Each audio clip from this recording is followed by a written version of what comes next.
Olá! Então, continuando a leitura do livro Formação Econômica do Brasil, do Celso Furtado. Eu ainda estou lendo o prefácio, que quem escreveu o prefácio foi o Luiz Gonzaga de Melo Beluso, que ele faz um resuminho, é um resuminho, tá?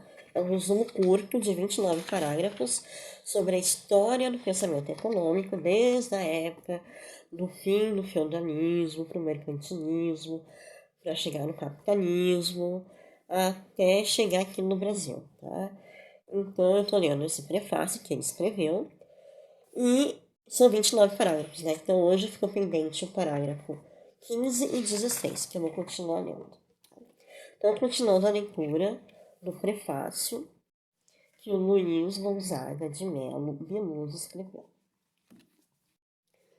Os capítulos de formação econômica do Brasil que tratam da transição para o trabalho assalariado apontam para algumas questões cruciais que irão, em boa medida, determinar o desenvolvimento da formação socioeconômica brasileira, mesmo depois de superado o modelo primário exportador e iniciado o processo de industrialização.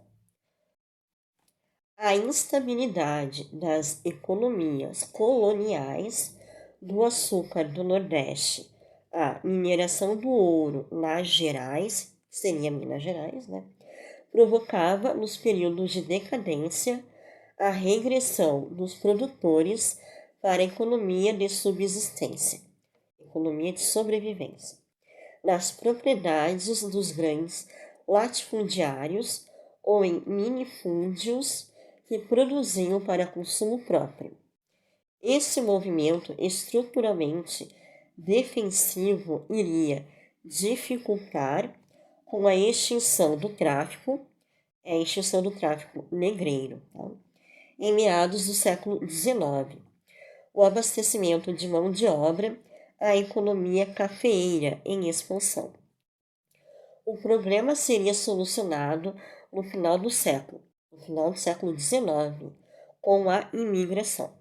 Então, ou seja, está deixando claro aqui que quando começar os capítulos de formação econômica do Brasil, trata da transição do trabalho assalariado, ou seja, sai a mão de obra escrava e começa o trabalho assalariado. Então, sai a mão da escravidão, né, que era o, o capitalista, o fazendeiro só mantinha comida, né, dava o que comer, o que vestir para os escravos, para poder pagar, né?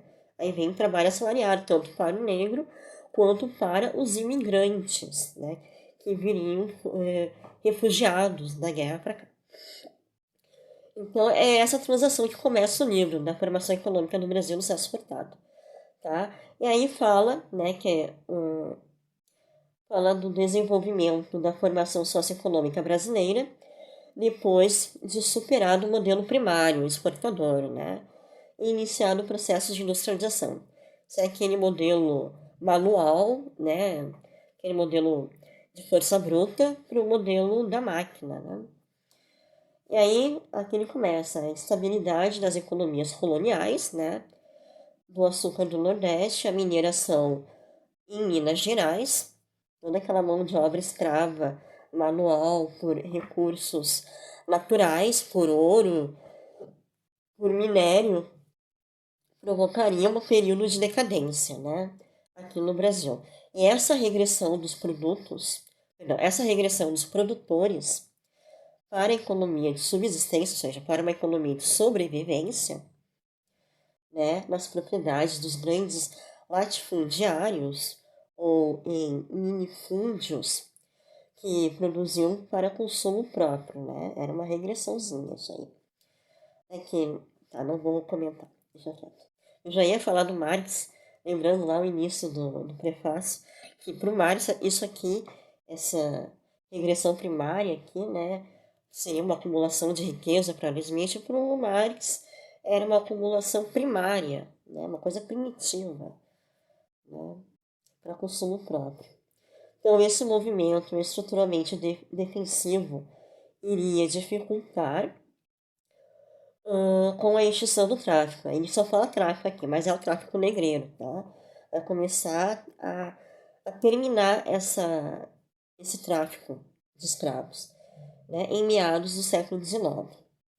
Aí começa a diminuir essa escravidão, esse tráfico, e aí o abastecimento, perdão, começa a extinguir a mão de obra escrava em meados do século XIX.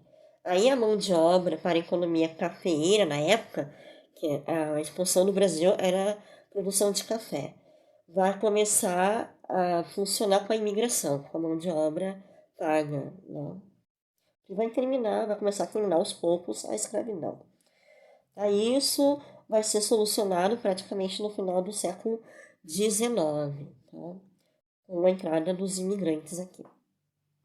Começa a terminar o tráfico negreiro. Eu vou parar por aqui, tá? Chega por hoje. Amanhã, se não tiver nenhum imprevisto, eu continuo o parágrafo 17 e 18, tá? Então, eu li hoje o parágrafo 15 e 16. Eu li hoje o parágrafo 15 e 16. Amanhã eu começo o 17 e o 18.